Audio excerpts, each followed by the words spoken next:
राजकुमार की हवेली में नौकरी पाने के लिए लड़की ने गेटकीपर के लिए एक बिल्ली के बच्चे से कलाबाजी करवाई। हैरानी की बात है कि बिल्ली के बच्चे ने सच में ऐसा कर दिखाया।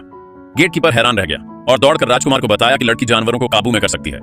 फिर राजकुमार लड़की को हवेली में ले गया और उससे अपने घोड़े को ट्रेन करने के लिए कहा, जो उसे सवारी नहीं करने देता था। लड़की ने घोड़े के सिर पर हाथ फेरा और कहा, उसे छूने दो और वह तुम्हें बहुत सारा अच्छा खाना देगा।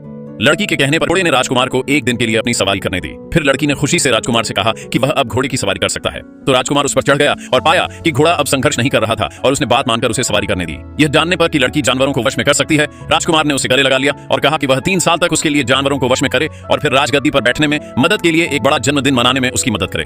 बदले में उसने लड़की को 3000 टैल चांदी दी और वादा किया कि जब वह क्राउन प्रिंस बन जाएगा तो उसे अपनी रखेल बना लेगा।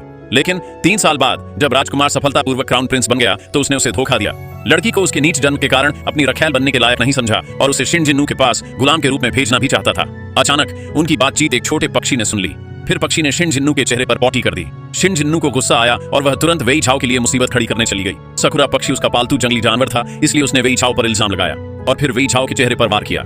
इसके बाद उसने अपनी नौकरानी को थ्रश पकड़ने का ऑर्डर दिया, लेकिन नौकरानी उसे बिल्कुल भी नहीं पकड़ पाई। थ्रश उड़ नहीं सकता था, इसलिए वे पूरी तरह से लाचार थे। जैसे ही शिन जिन्नू वेई झाओ को धमका रहा था, थ्रश उड़कर आया और शिन जिन्नू को चोंच मारने लगा। थ्रश ने शिन जिन्नू के सारे हेयर पिन जमीन पर गिरा दिए। यह तभी रुका जब क्राउन प्रिंस आए। फिर शिन जिन्नू ने शिकायत की। क्राउन प्रिंस, जो हमेशा वेई झाओ को नीची नजर से देखते थे, ने बिना कोई वजह बताए उन्हें 3 दिन कैद में रखने की सजा दी। जहां तक उस थ्रश की बात है जिसने उन्हें घायल किया था, उन्होंने वेई झाओ को उसे शिन जिन्नू के पास लाने का ऑर्डर दिया। शिन जिन्नू अपना गुस्सा निकालने के लिए उसे मारना चाहती थी। अचानक जब वेई झाओ थ्रश को लेकर आई तो उसने अचानक उसे छोड़ दिया, जिससे वह भाग गया। थ्रश ने मौके का फायदा उठाकर उड़ गया। गुस्से में क्राउन प्रिंस ने वेई झाओ को 20 बार पीटने का ऑर्डर दिया। वेई झाओ ने कभी सोचा भी नहीं था कि क्राउन प्रिंस उसके साथ इतना बुरा बर्ताव करेंगे।